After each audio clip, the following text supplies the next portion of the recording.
አደይ እንግዲህ የዴቭን ገዳዮች እንግዲህ ከአካባቢያቸው ቀያቸው ለቀው በመኪና ተሳፍረው ሊሄዱ ሲሉ በፖሊስ ቁጥጥር ስር አድርጋ ለሕግ አቅርባቸዋለች።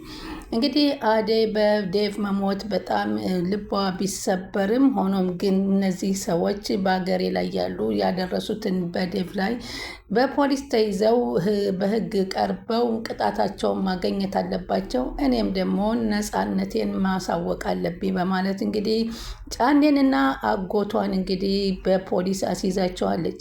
ይሄንን የዴቭን መሞት ከልብ አዝና መቀበል ቢያቅታትም ግን ደግሞ ራሴንም ነፃ ማድረግ አለብኝ፣ የእሱንም አስወገዱት ሰዎች በቁጥጥር ስር ካልሆኑ ቤተሰቦቻቸውም ሆነ እኔ የሚሆን ስለሚጸጽተኝ ማድረግ አለብኝ ብላ እንግዲህ ፈልጋ ካሉበት በፖሊስ አስይዛ አቅርባቸዋለች። በዴቭ መሞት በጣም ልቧ የተነካው አደይ ገና ሰርጓን ወደፊት እያቀደችና እያለመች የነበረችው በቀን በጨለማ ወጧታል። ይህንንም ሲነገር አጎቷ ክዶ ነበር። እናቷ ግን ቀደም ብለው ሂደው እባክህ ይህንን የሰው የከተማ ሰው አምጣታችሁ ለምንድን ነው ያገታችሁት? እባካችሁ ልቀቁት፣ ያላወቅን መሰላችሁ እንዴ? በማለት ሂዳ ስታናግረው አንቺ ለከተማ ሰው ወንድ ከመቆም አንቺ የልጆችሽ አባት በቀየው ከጠፋ ስንት ጊዜው ነው? ለምን ለሱ አታስቢም? ሲታዳ እሱ ከቆላ ከደጋ እያለ ራሱን እንትን ሲል በማይመለከተው ሲገባ እኔ ምን ላድርገው? ግን አሁን እኔ የምልህ ይሄን ሊልቀቁት አንተና ጫኔ እንደሆናቸው አውቄያለሁ ብላ እናትየዋ ስታናግራቸው፣ እኛ ደግሞ በፍጹም አደይ ልጅሽ መታ ከዚህ ለአባቷ ደርሳ አባቷ ከታገተበትና ከተያዘበት ካልወጣ እንደውም ዴቭን ወደ ውትድርና አስገብተን ነው የምንሰደው ብለው ያሏትን ምስክርነት ሰጠች። ጫኔም እንግዲህ በጣም እየቆጨው አለልኝም አንተ ትሆናለህ ተጠርጣሪ ሲሉት፣ በፍጹም እኔ ብጠረጠር ለአደይ ደውዬ አልናገርም ነበረ። ጫኔም አንተ ተው እያልኩ ነበር፣ ተው አርፈ ተቀመጥ ብልህ የዕለት ጉርሽን የሚሰጠኝ የአደይ አባት ነው እያልክ እስኪ አሁን የአደይ አባት ይድረስልህ፣ ወንጀልህን ይዘህ አንተ እስር ቤት ገብተህ አረፍ። ይኸው የኔ ድህነት ይሻላል፣ የኔን ግዛት መሬቴን ተቀምቼ የምበለው አጥቼ ስቀመጥና ተባበረኝ ስትል ተው ይህን ልጅ ፍታ ብዬ አስጠንቅቄህ ነበር በማለት እንግዲህ አለልኝም ለጫኔ ይናገራል። አደይ እንግዲህ ልቧ ተሰበረ። በዚህ ላይ እንግዲህ አደይ ብቻ ሳትሆን እነ ሊሊም ሆነ ዶክተሩ እንዲሁም የፍቅር እናትም ሆነ ኪንጎም ሁላቸውም በዴቭ መሞት በጣም ሀዘን ላይ በተለይ ዶክተሩ በዚህ አይነት መንገድ አደይ እና ዴቭ ይለያያሉ ብሎ አስቦም አልሞም አያውቅም ነበር። እኔ ከጎንሽ አለሁኝ በምፈልጊው እረዳሻለሁ እያለ ዶክተሩ ከስር ሲባለ ሰዓትም ዴቭ እንግዲህ በጣም እየተናደደ ከሁለታችን መካከል አትግባ፣ ጥፋ፣ ከዚህ እንድትሆን አልችልም፣ ይህንን ካልክ ያሷን የክፍተት ቦታ ሙላ፣ እኔ ሸሽልሃለሁኝ፣ እኔ እንደዚህ አይደለም በማለት ሲልም አደይም እባክህ ዴቭ ተው፣ እሱ ለአንተና እኔ መገናኘት ትልቅ መስዋዕትነት እያደረገ ነው፣ አልተረዳሁም ትለው ነበረ። አሁን ዶክተሩ አንድ ችግር እያሰበ ይገኛል። አሁን ዴቭን እንደዚህ ያደረጉ ቤተሰቦቿ ነገስ እኔ አደይም ባፈቅር ምን አይነት እጣ ፈንታ ይደርሰኝ ይሆን እያለ በእርግጥ አፍቅሬያታለሁ ካለሷ ደግሞ ከዚህ በኋላ ያለኝ እጣ የኔ ነው በማለት የራሱን እያሰበ ይገኛል። ሊሊ የዴቭ መሞት ስትሰማ እና በጣም ነበረ ያዘነችው። በጣም ማለቀሰች። በዚህ ልክ ዘመዶች ይሄን ያደርጋሉ ብዬ አስቤም አልሜም አላቅም። አሁን እንግዲህ ምንድን ነው የሚፈጠረው በማለት እንግዲህ ታናግራታለች። ሊሊዬ እኔ ምን እንደማደርግ አላቅም። በተለይ ያቺ የዴቭ እናት መጥታ ምን ልታደርግ እንደምትችል ከባድ ነው። ለዚህም ነው እኔ ከነፃ ለመሆን በቁጥጥር ስር እንዲውሉልኝ ያደረግኩት። ስለዚህ ምንም ማድረግ አልችልም። እኔም ራሴ የዴቭ ሀዘኔ ነው በማለት ለሊሊ ትነግራታለች። ሊሊም አይዞሽ እህቴ አሁንም እኔም ከጎንሽ ነኝ፣ ምንም ነገር እንዳትሆኝ በማለት ተጽናናታለች። የፍቅር እናት ሲሰሙ በጣም ነው ያበዱት። ምክንያቱም ዴቭን እንደ ልጃቸው አድርገው በጣም ወደው አፍቅረውት ደስ በሚል ሁኔታ በእዝነት ያሳደጉት መልካም ልጅ ነው የሚሉት የሚያመሰግኑት ስለነበረ እንደው ዴቭ መሞት የለበትም። ይህ ሁሉ ያደረገችው እናቲቱ ናት። መጥታ ቁም ስቅላቸውን አብልታቸው አንድ ነገር ለማትፈይድ ነገር ሄደችው በማለት እንግዲህ በእናቱም በጣም ነው ያዘነችው። እናቱስ ይህንን ነገር አሳካለሁ ምላ መታ ሳያስታሳካ ይህን ችግር ላይ ስትሰማ ምን ትሰማታል የሚለው ከባድ ነው። ምንም ቢሆን እናት የልጇን ጥሩነት እንጂ መጥፎነት የማጠብቅ ቢሆንም እሷ ያደረገችበት ነገሮች ነው ከላይ ከታይ ያለ እንግዲህ ከዛም ከከብቶች በረት ላይ ታስሮ ተቀምጦ በከብቶች ሽታና በፍግ ሽታ ታፍኖ ለዚህ የበቃው። ሰላም ወደ ቻናል የተከታታይ ሰላማችሁ በያላችሁበት ብዛልኝ። ለቻናል አዲስ የሆናችሁ ሰብስክራይብ፣ ላይክ፣ ሼር እያደረጋችሁ አበረታቱኝ። እንግዲህ አደይ ልቧ በዴቭ መሞት በጣም ተሰብሯል። ይህንን ነገር በፍጹም ዘመዶቿ ያገሯ ሰው አጎቷ ያደርጋል ብላ በፍጹም አልገመተችም ነበር። እሷ ለሰርጓ የሚዜ መረጣ የልብስ መረጣ ባለችበት ሰዓትና ቀን ቆርጣ ሽምግልና መላክ እያለች በምታስብበት ሰዓት የዚህ አይነት መርዶን መስማት በጣም ከባድ ሆኖ መቀበል አቅቷታል።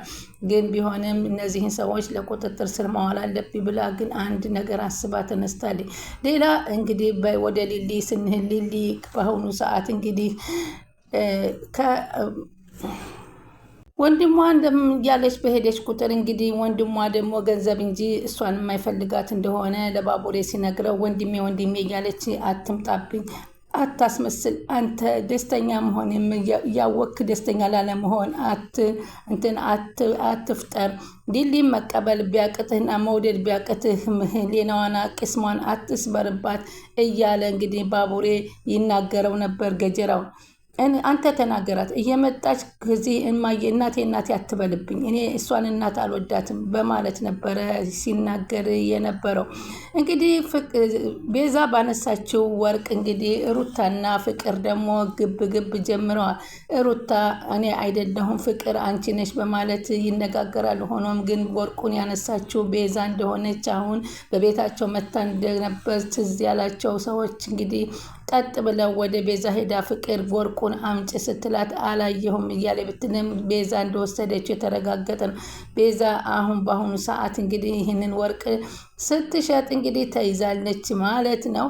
እውነታው ወጥቷል። እንግዲህ አሁን የዴቭ እናት እንግዲህ ምን ይውጣታል? ሊሊም ለባቡሬ እናት እባክሽ ወንድሜ የኔን እህትነት መቀበል አይፈልግም፣ ከኔ ያለውን የእናቱን ገንዘብ ብቻ ነው የሚፈልገው ስትል የቤተሰቦችን ሀብትና ንብረት ነው የሚፈልገው።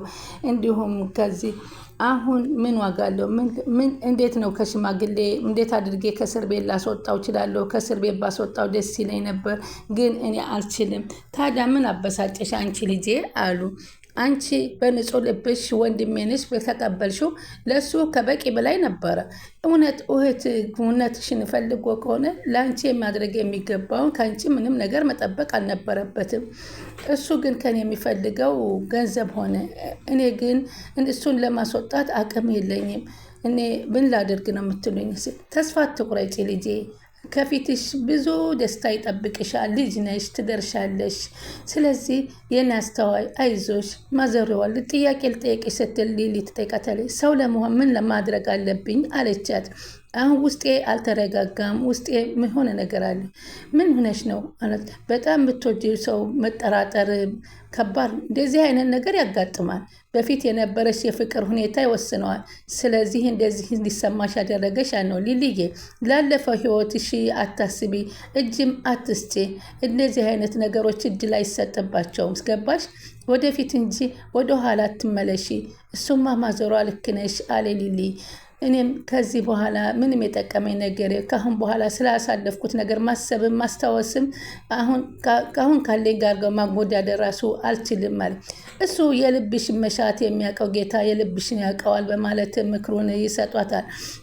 እንግዲህ የፍቅር እናትን እንግዲህ የዚህ ወርቅ መጥፋት ምንድን ነው እያሉ ሲሉ ሩታና ፍቅር ከቤት ውስጥ ነው ሲጨቃጨቁ ይሰማሉ። አንቺ ነሽ ወይ እኔ ነኝ? አንዱን ነገር አምጪ፣ በፍጹም እንትን ሊሆን አይችልም በማለት ስትላት እኔ በፍጹም አላየሁም በማለት ትላለች።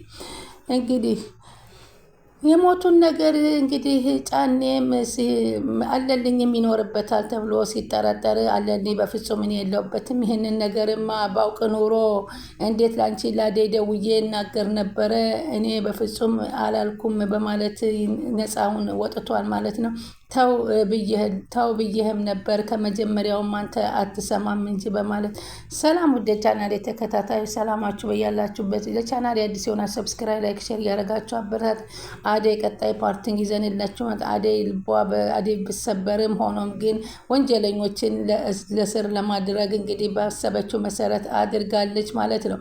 እንግዲህ ፍቅር ሂዳ ስለ ወርቁ ብትጠይቅም ግቡ ከእህቴ ጋር አቶችም አንተ አይመለከትህም ስትለው እህትህ ወርቅ ከእናቴ ቤት ወስዳለች እናት አምጣ በማለት ነበር የተማጎተችው። ሩታም እንግዲህ ወደ እታለም ቤት በመሄድ እንግዲህ ነፃነቷን አሳውቃለች ማለት ነው። እሷ በፍጹም እንዳልነካች እና እንዳልወሰደች ተናግራለች። እንግዲህ ገጀራው አንድ ችግር እንዳያመጣብሽ እያለ ባቡሬ ይነግራታል። እንግዲህ ሊሊ የመጣውን መቀበል ነው፣ በፍጹም ምንም ማድረግ አልችልም በማለት ትናገራለች። እንግዲህ የቤቲ ጉዳይ ቤቲ ደግሞ አሁን በወታደሮች እየተሳደደች ትገኛለች። ይህንንም ሊያግዛትና ሊረዳት የሚፈልግ ሰው ትፈልጋለች። በዚህም ቅምጥል ከዚህ በፊት ኪንጎን ፈልጋ ነበር ይመስለኝ። አሁን ለካ የእሷ የፈለገ ከጎኗ ሆኖ የሚረዳት ያለ ሰው ነው የምትፈልገው። ወይ የኔ ምስኪን በጣም ተሳዝናለች። አምጫትና የሰው ሁሉ ችግር እኮ አይታወቅም። እስኪ አምጫትና ይዘሻት ነይና አብረናት እኛ ጋር ሆነን እናዳምጣት። እኛ እኮ የሴቶች ጭንቀት ይገባኛል። እኔ ብዙ መከራና ጭንቀት አሳልፍ ያለው ስለዚህ ምን እንደገጠማት ንገራት። እሺ ኩኩሻ ካገኘቻ ልታመጣት ሄዳለች እና ኩኩሻ ታመጣታለች በማለት ኩኩሻ ደግሞ ቤቲን ፍለጋ ትወጣለች። ቤቲን ፍለጋ ስትወጣ ኪንጎን ፍለጋ ወጥተው ከጠገቧ ሆነ መርዳት እንፈልጋለን። ግን እማዬ አንቺ ሳታውቂያት እንዴት አዘንሽላታች? ሴት ልጅ ስትገፋና ስታሳልፈው ያሳለፍኩት ነገር አይፈቅድልኝም። መከራ እኔ ብዙ አሳልፌያለሁ በማለት የባቡሬ እናት ትናገራለች። በዚህም ምክንያት እንግዲህ እሷም ወደ ከወታደሮች በፖሊሶች በመሳደድ እየሮጠች ስትሄድ እንግዲህ ከኋላዋ ኪንጎ ቤቲ እያለ ቢጠራትም ቤቲ ግን በህሊናው ያለው የፖሊስ መኪና ድምፅ ስለነበረ ይህም ቤቲ የሚለኝ ሰው አለ ግን ድምፅ ሰማለሁ በማለት ዘወር ስትል ኪንጎን ስታየዋለች። አሁን የአደይ ጉዳይ ምን ይሆናል የሚለውን ደግሞ በቀጣዩ አብረን የምንመለከተው ይሆናል። እንግዲህ ስለምትከታተሉ ከልብ አመሰግናለሁ። ላይክ ሼር እያደረጉ ያበረታቱ።